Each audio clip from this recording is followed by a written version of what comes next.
All right, today we're planting winter squash. So we're out in our what we call the rock field.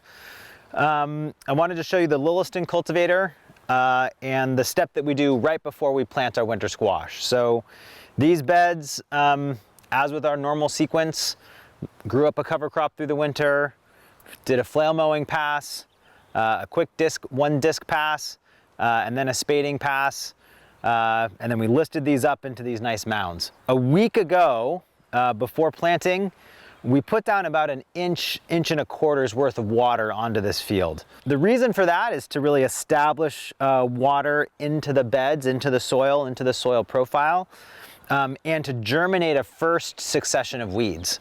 So now, right before we plant, we're going to use this tool, the Lilliston cultivator, to cultivate those weeds, to kill that first generation of weeds, and to prep the soil a little bit more for planting. So let's take a little closer look about how this is going to do that job. So there's a couple components here. On the rear, you see these three tools here. These are all called sweeps. So these are different than shovels because, again, the back is open, so it looks like as if you were doing a pointing arrow.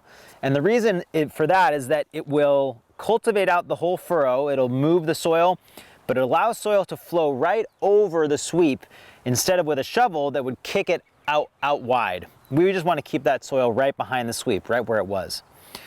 These Lilliston cultivators, sometimes called spider gangs, this happens to be what's called a 5-spider gang.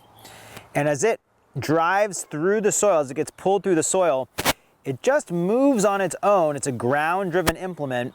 And that's going to slowly just fluff the soil back up and take the soil that's here and just flip it on its head. And that's going to be the really important motion for actually terminating those weeds that, even though we can't see them here, they're germinating right under the surface.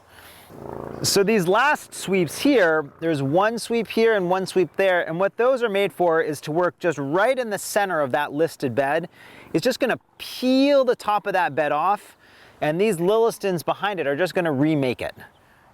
So now that we've done our pass with the Lilliston cultivators, you can see the listed beds are right back to being listed again. But now on the surface, every once in a while, you'll see just these little thread stage weeds. And these are weeds that had germinated below the surface. Most of these cotyledons are still yellow. I mean, they hadn't even gotten to the sun yet. And again, this is that basically generation of weeds that we germinated with that pre-irrigation that now we've cultivated out that won't compete with our crop.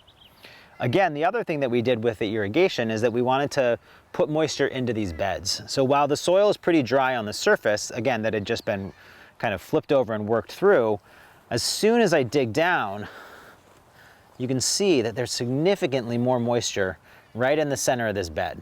And that's going to be really important for something like winter squash that we're going to plant today, because what we're going to do is we're going to push the seeds into this moist soil, and there's going to be enough moisture in this soil, even though it's still kind of dry. You can see the change in color.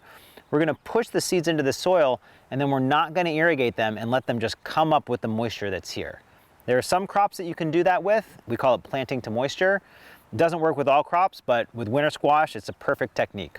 The reason for that is that if you put that seed into the moisture and let that large seed come up with the moisture and you don't put any additional water on it, you don't get any more weeds germinating on the surface. So once that crop has poked through, germinated itself, and established a little bit of a canopy, then when we start putting water on it, it will have such a head start on the weeds that would germinate around it.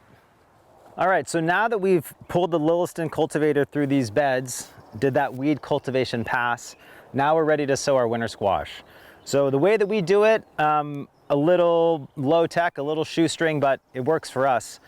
Right here we have the body of a John Deere 71 seeder. This is a seeder that normally has a hopper that sits on top. And normally that hopper we use to plant corn and beans and other large seeded crops. Because the winter squash is kind of an odd size seed and it doesn't fit exactly in the seed plates, we actually just drop this by hand. So we'll have one person driving the tractor, one person sitting on the back of the tractor here, just dropping seed through this piece of 1.5 PVC pipe. That'll drop right through this opening here and right into this double disc opener. So there's actually 2 discs here, one on this side, one on the other side. They're just at a slight angle to each other, and they cut through any residue and open up a small planting slot for that seed. That's going to allow the seed to drop to right where it needs to be. We can set the depth on these seeders with an adjustment back here. And then behind this is both the tamp wheel and the drive wheel. So what's going to happen is this wheel, with pressure from these springs, is going to apply pressure down on that loose soil so we get good seed to soil contact.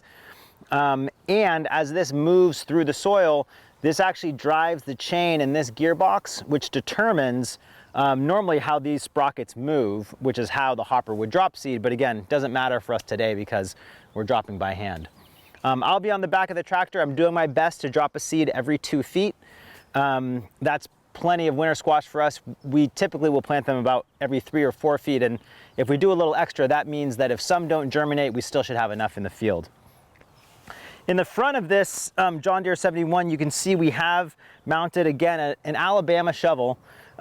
This is a shovel that has wide sides but no high backs. And really what we wanted to do is just, again, peel open the top of that listed bed to make kind of a flattish planting surface. Some of that soil will spill over, which we like. That's loose soil that will be nice for planting. And the planter will come right behind that.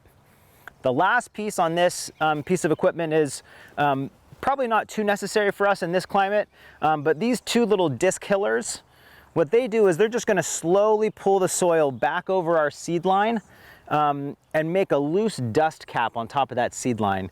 This is something that folks would typically use in an area where it's much, much hotter. That loose dust cap helps preserve the moisture from that tamped seed line. But for us, we just like to have loose soil that's easy to cultivate weeds out, so we have it working just a little bit. Hey everybody, we are back in the winter squash today, and I want to show you our first cultivation. So as you can see, a bed of winter squash behind me. This winter squash, just as a reminder, was sown about 9 days ago with our John Deere 71 seeder that we dropped the seed through 1.5 PVC pipe into the soil.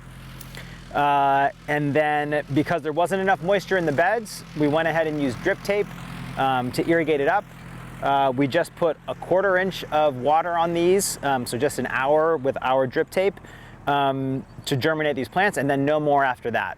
And what you see is that we got pretty good germination.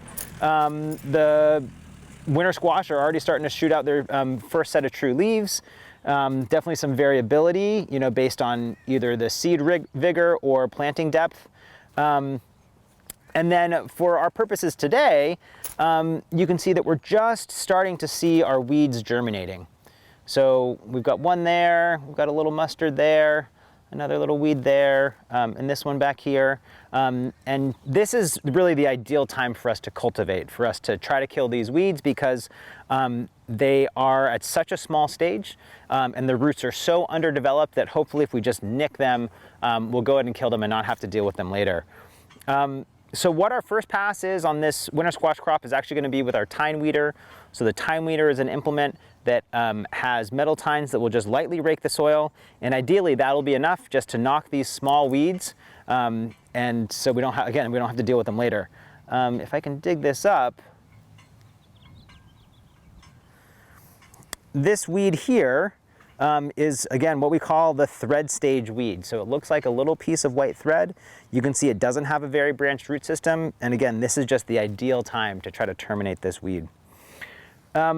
You'll notice that there aren't a ton of weeds that you see on the surface here, but that doesn't mean that they're not germinating just below the surface. So again, this tine weeder at 9 days, really this is as late as we would go to tine weed this crop. Ideally, maybe we would have hit this at about 7 days or maybe even 6 days.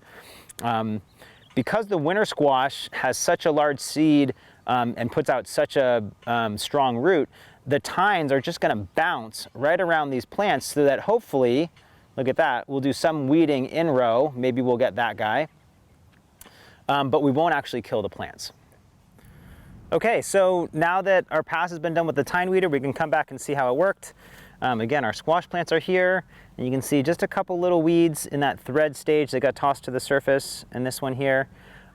It's important to know that, right, these mustards that are a little bit more developed, these ones did not get tilled by that light weeding. So, you know, we'll have to come back through as we get some that have escaped and probably hoe these out. Again, we'll get most of them. But, you know, this type of weed is going to have a much more developed root system.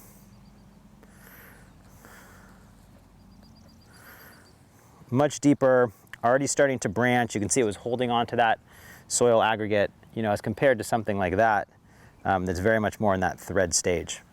Okay, here we are in the winter squash, just again to check and see how things are growing. So this winter squash is about 50 days. You can see behind me there's a real difference in terms of growth rate by varieties. So this here is a pumpkin variety called Racer, maybe aptly named for how fast it is.